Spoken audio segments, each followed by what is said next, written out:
questa sera presentiamo il libro Passato Prossimo di Alessandro Cona, che è qui accanto a me, che mi sopravanza con la sua altezza e la sua mole, che è il libro che è risultato finalista alla terza edizione del premio Mangiaparole. Il romanzo, come scritto nella quarta di copertina, descrive come la tranquilla vita del protagonista venga spazzata via dal rapimento della fidanzata che era in trasferta a Los Angeles per seguire il suo sogno di attrice. Da qui inizia una serie di alternanze di emozioni, di colpi di scena che tengono veramente con il fiato sospeso. Io devo dire che normalmente a me i libri, diciamo appunto un po' gialli, thriller, anche surreali, non piacciono. E invece questo, lo dico senza piaggeria, mi ha veramente emozionato, perché ogni volta che andavo avanti succedeva sempre qualche cosa di nuovo, c'era sempre qualche mistero che si svelava o emozione appunto che veniva suscitata dalle parole.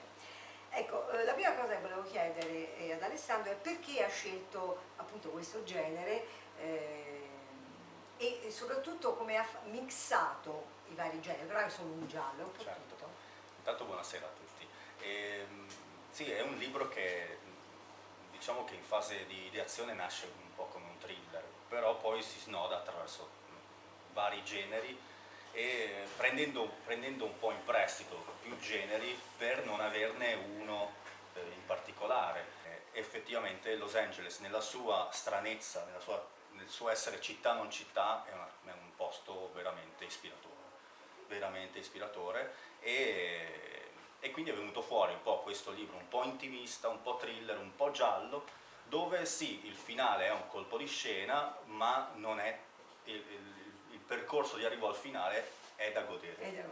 Come dicevo, veramente pagina per pagina, momento per momento. Sì. Allora, Emily Dickinson diceva che il passato non è un pacchetto che si può mettere da parte, e soprattutto poi quando è prossimo, perché chiaramente più il passato è vicino e più ti tocca, più ti emoziona, più ti coinvolge ovviamente. Ecco, che senso ha rispetto alla storia il titolo? Perché il titolo di solito ecco, è nato prima l'uovo e la gallina, nel senso ti è venuto in mente il titolo e poi da lì hai sviluppato la storia o viceversa? Allora, ho iniziato a sviluppare la storia e dopo poche righe è venuto fuori il titolo. Quindi sì, forse è venuta fuori la gallina, però prima, però effettivamente il titolo si combaciava perfettamente con quella che era l'idea, anche se poi l'idea effettivamente quando è venuta fuori non è venuta fuori dopo il titolo, però il titolo in realtà è più rivelatore di quello che si può pensare, perché è un ossimoro sostanzialmente, se lo si guarda con le parole prese singolarmente. E il passato prossimo dovrebbe essere, se spiegato con questo concetto, proprio un passato che ritorna, e quindi è già rivelatore della storia. Il panico scatena reazioni imprevedibili. Chi sono veramente i potenti? Sono quelli che decidono cosa mangerai a colazione, le cose che comprerai da mettere nel tuo armadio, le tue abitudini alla domenica e i partiti politici nei quali ti riconoscerai, illuso che questi vogliano davvero il bene comune e peggio se hanno la maschera degli antisistemi. Non c'è partito o movimento più conforme al sistema di colui che urla ai quattro venti di combatterlo. I potenti non si sconfiggono apertamente e se si dice di farlo è solo per abbassare la pressione del popolo e farlo sentire rappresentato. Sarà sufficiente un raduno annuale in piazza a urlare contro il sistema per avere l'impressione di sentirsi liberi nel sistema stesso che ti opprime. Un po' paradossale, non trovi? Molto paradossale e molto attuale, diciamo. Questa è una riflessione che ho fatto leggendo uno dei miei libri preferiti, che è 1984 di George Orwell, che per chi non l'abbia ancora letto consiglio vivamente. È come una Bibbia per me, come una seconda Bibbia. Effettivamente è un libro attualissimo, nonostante sia stato scritto 70 anni e passa fa. E riguardo a questo aspetto... Ora è uscito 2084, eri un girino, sto leggendo. Veramente interessante. Comunque, rifacendosi a questo aspetto, ovviamente è paradossale, ma fa capire molto il perimetro nel quale si muovono le persone. Le persone hanno bisogno di punti di riferimento e hanno bisogno di sentirsi liberi, ma non di esserlo veramente.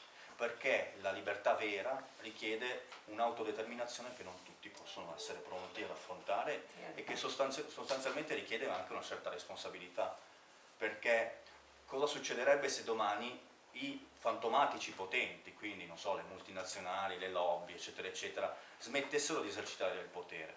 Probabilmente non succederebbe niente. Probabilmente non succederebbe niente perché, e qua c'è anche una sorta di parodia mia che ho cercato di fare nei confronti dei potenti, Tra virgolette. tra virgolette, perché il vero potere è in mano a noi. Il vero potere è nostro e il problema vero è quello che vogliamo noi. Il problema vero è l'inconsapevolezza del potere che abbiamo. E, è un argomento molto complesso effettivamente, perché quando si parla di potere si rischia sempre di fare dietrologia e soprattutto di scaricare la responsabilità verso brava, l'altro. esattamente, di creare degli alibi dove noi siamo quelli onesti, noi siamo quelli che vanno in piazza e fanno lo sciopero. E poi cosa fai dopo lo sciopero però? Cioè, nel senso, è la doppia morale di prima. E voglio la città pulita, ma poi butto il mozzicone. E quindi il potere richiede molta responsabilità e richiede ovviamente un cambiamento che molti non sono in grado di fare. E quindi è giusto avere, diciamo, non è giusto, però è un alibi di ferro avere qualcuno contro il quale scagliarsi. Quindi noi siamo quelli giusti, noi siamo i poveretti che siamo schiacciati dal sistema e il sistema in realtà non è nient'altro che qualcosa che generiamo noi stessi. Certo. Capito?